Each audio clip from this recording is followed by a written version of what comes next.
Hello everyone. Today we will be starting with descriptive statistics. We will be focusing on graphical summaries here. Descriptive statistics is a method to organize and summarize data. There are numerical and graphical ways of describing and displaying data. In this session, we will be focusing on graphical summaries. We will be looking at qualitative data graphs, in which we'll focus on bar graphs and pie charts. We'll be looking at quantitative data graphs, and this focus would be on stem and leaf plots, dot plots, histograms. Then we'll also look at why do we choose a quantitative graph, what are the things which will help us to choose the right quantitative graphs, learn how to interpret graphs, as well as look at the misleading graphs. So let's start with the qualitative and a quantitative data in terms of graphs. Now, quantitative data, as we have talked earlier, is data which basically is representing numbers, and qualitative is something which is going to be in words, which are basically not numbers. So when we want to display a qualitative or a categorical data, the best way to represent it is through pie charts, bar charts, or bar graphs, and also frequency or relative frequency tables. On the other hand, if we have quantitative data, we represent that using histograms, stem and leaf plots, dot plots, box plots. Also, we can apply frequency and relative frequency tables on it. We're going to start with a very specific, very special, I would say, definition: the distribution of a data set. So whenever I say the word distribution of a data set, that means I'm talking about a graph or a chart or a table or some mathematical formulas, which simply indicates that what are the all possible observations of that data set and how frequently those observations are occurring. So whenever you see the word later on in these videos or in your notes, a distribution of a data set is basically representation of all the data values in a set, data set, which can be done through graphs, charts, tables, or some mathematical formulas. So this is a very key word for us, distribution of a data set. Now, these distributions of this, specifically if you're looking at a quantitative data, they can have a shape, they can have a center and a spread, and I will be also talking about that later on. Now, the shape of the distribution can easily be determined by looking at histograms, stem and leaf plots, or dot plots. All of this I will spend in detail later on in this session. So let's start with qualitative graphs. In qualitative graphs, we're going to first start with bar graphs.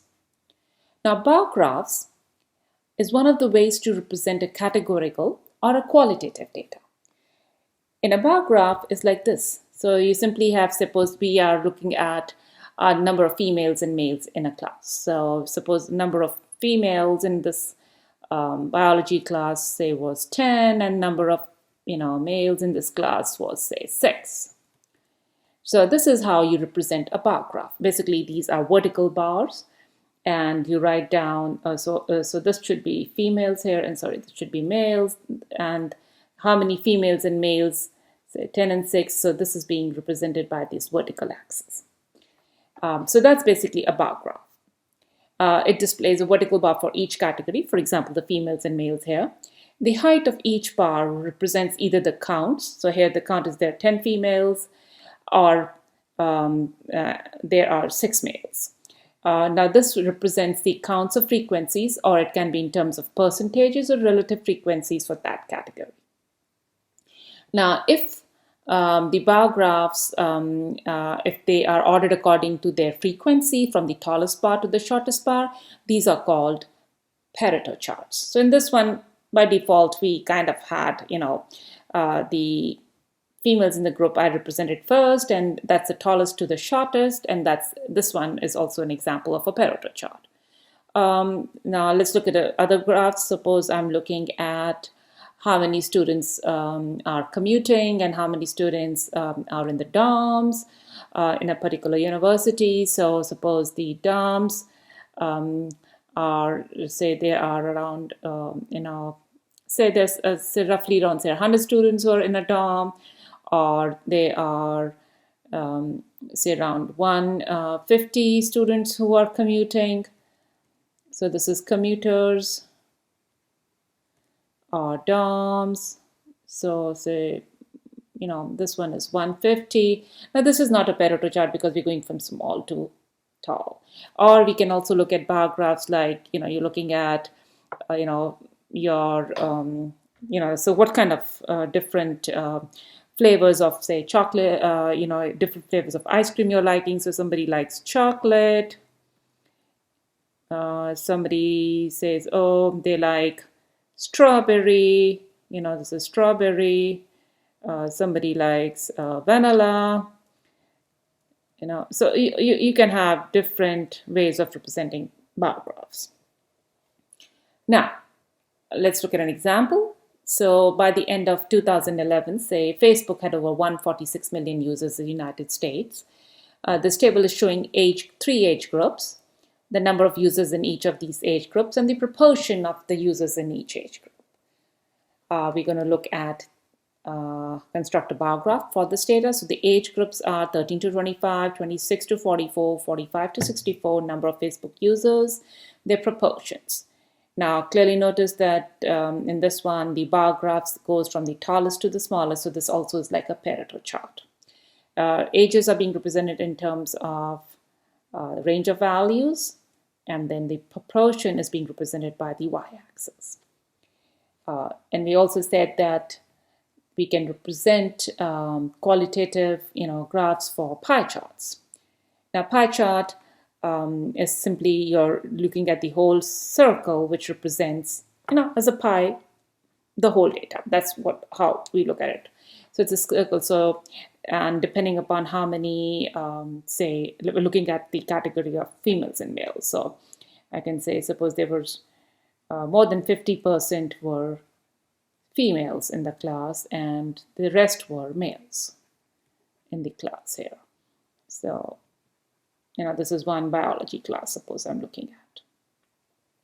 Now, each slice of this pie is representing a data. So here there are only two slices. One is representing females, the other is representing males, and each of the size is also relevant to the percent of observations in that category.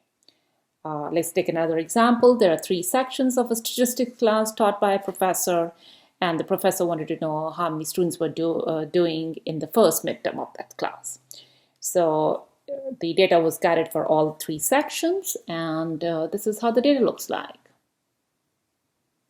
So we have, suppose this is got section A, this is section B, this is section C, and roughly you can see there are one third present in all of these sections.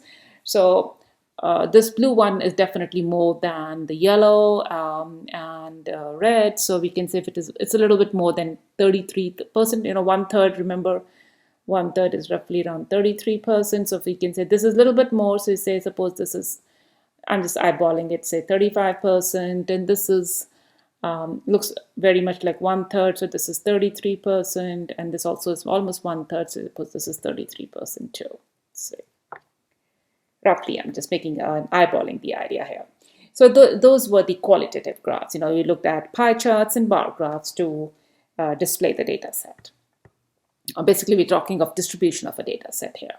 Now let's look at some quantitative data sets and how do we represent that. Quantitative, as the name suggests, we're looking at a bunch of numbers. So we can represent them as a stem and leaf graph or a stem and leaf plot. This is a very effective and a compact way to summarize a numerical data. It's very helpful if we have a very small data set and we can get a picture of what the various numbers are representing. To create this stem and leaf plot, what we do is we divide every observation into a stem and a leaf. And the leaf always consists of the final digits. Now remember, in a tree there are many stems, but there are single leaves on each of these stems. So what the steps are to do it is, like, we write the stems in a vertical line from smallest to the largest, and then we draw a vertical line to the right of the stem, and then write leaves in increasing order next to their corresponding stems. So for example, here, if we have 23, so what we're going to do is we are going to create table form. The first column will represent the stem, and the second column is going to represent the leaf. And then we write the stems in a vertical line from the smallest to the largest. So here, if we have 23, and then we had the number 432, and then we had 5432, and then suppose 9.3. So 9.3 is the smallest. So that's where we can start. So we can say, hey, 9, and then has stem 9 and leaf 3. And then we say the stems are written in smallest to the largest. The next one is number 23. So 2 will come, and then 3 will be the leaf. But then we have the number 432. Now remember, the stem, according to the way we are representing, the stem can be more than what number? So here it's going to be 43, but the leaf is one single digit. That's how we are representing. The leaf consists of a final significant digit, so 432. So if the number is 5432, so the stem is going to be 543, and 2 would be the leaf. Now that's just for a very simple example over here. Suppose we, let's look at an example in terms of, say, one of the teacher's pre-calculus class scores for the first exam. And we have been representing in terms from the lowest to the highest, so we don't even have to worry about that. So when we do it, how do we do it? Like you see, the smallest is 33 and the largest is 100. The stem represents, so 33 will be 3 and 3, but there are 3 students having in 40s. So you write the 4 first, and then you go in also in small to the largest. So 2, 9, 9. Now this 9 and 49, so that means there are 2 students with 49 and 49. That's what it means. So let's look at the numbers in 60. So we have 61, 63, 67, 2 68s, and 2 69s. So when you represent that, so 6 would represent the stem, and the leaf would be 1. That means there's one student has a score of 61, the other will have 63, 67, and then 28 means that there are 2 students whose score is 68, and 2 9s means 2 students having score 69. Similarly, we can do for the rest. And for 100, remember, there has to be only one significant digit. That is the way we are doing for a stem and leaf. So it will be 10 and 0. Okay, another way to represent a quantitative data set is a dot plot.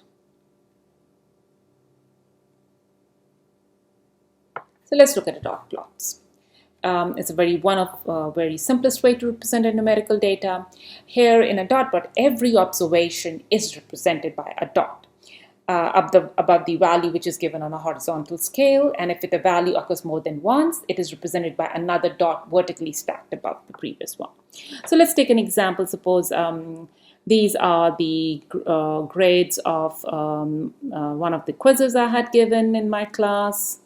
So the numbers are so it was a quiz out of 10. So somebody got a 5, somebody got 1, somebody got 2 6s, then somebody got, say, 7s, 3 7s, and a 1 8, and 3 9s, and it's a 10. Okay, so we had a 1 2 3 4 5 6 7 8 9 10 11 12. So there were 12 students, suppose, who gave that quiz. Now if we represent it in dot plots, it's a small data set. So what we normally do is we first draw a horizontal line. Then we look at by default, like a horizontal line starting from the lowest value to the highest. So the lowest is 1. So eyeball and write 1, and then after that there's 5, so give a little space and say this number represents 5. Then I have 6, and then 7s and 8s and 9, and then a 10. So these are the values being represented here. Okay, so this represents this. So how many 5s? There's only one 5. So what you do is above 5, you just have a little dot. 1 also has only one student having a 1. Now there were 2 students who got a 6. Okay, so these 2 dots, the first one represents one student getting a 6, the other one also getting 6. So that means there are 2 students getting 6. And we stack the dots one above the other. So there are 3 7s. So 3 dots, one on top of the other. There's only one 8. Then 3 9s. 1, 2, 3, and then 1 10. Okay, notice in this one, we have scores from 1 to 10. And heavily, we are on the sides of 7, 8, 9, and 10, very few. So basically, this 1 is kind of pulling away from the rest of the data set. Okay, so here's another example. This one was the hand spans of all the females of a survey I taken in one of my classes. Clearly, if you notice that this data set, there is one at this, one is say around 9, and this is around 21.6. So clearly there's a big gap between one of the students had a very small hand and one had around 21. So these are in centimeters we're looking at. So clearly notice this data set, this number 9 is kind of pulling away the whole data set. So if you would just eyeball it, so notice this is left skewed. Kind of this data set pulls, it has a very long tail on the left side. So we say it's a left skewed data set. Similarly, let's look at the example here I had. Clearly this one is pulling up the values, and so when I just roughly draw a curve through it, notice what do I get? That I have the value 1 is basically clearly pulling the tail on the left hand side of this little curve I have. So this one also represents a left skewed, distribution.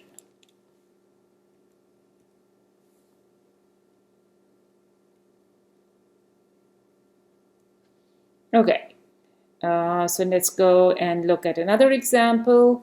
Now this is basically the example I had done earlier regarding the grades of certain statistics class, first midterm grade of 3 sections.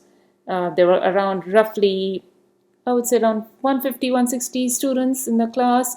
So notice what is happening is when I try to draw, so these values are from 99 to almost very much being played around 30 or 40 here, say. So notice when I draw a curve, so it's like kind of being pulled, very minutely pulled towards 30, but the rest of the bulk is in between 70s and 80s over here. Okay, so let's look another way of looking at it is, say, histograms. Now, when you have a large data set, so if you notice, this was too many values. When you have a very large data set, it is always best to have a histogram to do the work for us. Okay, so in a histogram, it's very similar to so as I said, when there's a large data set, a stem and a leaf or a dot plot is not a good way to represent a data set. Those scenarios, it is better to create a frequency table or a histogram. Now, what is a histogram? A histogram is basically like rectangular, a rectangular stuff, bars, and they're all adjoined to each other. So like something like this, we can have like this. So now this is like in histograms. Here you will have some data set being represented on the horizontal axis, which is, say, like distance from home to school. The vertical axis can be frequency or percent frequency or probabilities. So the graph of this histogram gives us the shape, and the shape gives us a lot of information also. It also talks about how much the data size is spread. We can also talk about the center, all those things. The histogram, like stem plots and dot plots, also give us the information. Let's look at an example over here for us. So here is a histogram of heights of 100 male semi-professional soccer players. The heights are continuous because remember height is continuous. So, so in that sense, when we represent a continuous data set and it's large, we take the histograms. And notice these are the values of relative frequency. So if I just draw a curve through it, kind of looks like somewhat, I would say bell-shaped somewhat. I would say that here, not much, but let's look at the example of the data set for our 3 sections. Clearly, you see this value around 30 is being pulling up too. So here, so it varies minutely, but the data set, because these are around 150, 160 students I have in this section, it's the same example which I had done earlier for the dot plots. So kind of, this value is a little kind of pulling, but still somewhat it has a little bell shape, but also be a little bit pulled to the left also here. Okay, so let's look at another example which I talked about earlier for a dot plot here, which is the handspans of a female of a survey which I had taken in one of my classes. So if you look at the data set, so clearly notice there's a big difference. Remember, the smallest was 9 centimeters, the highest was more than 21. So if I draw a curve smallly through it, so clearly once again, this value, this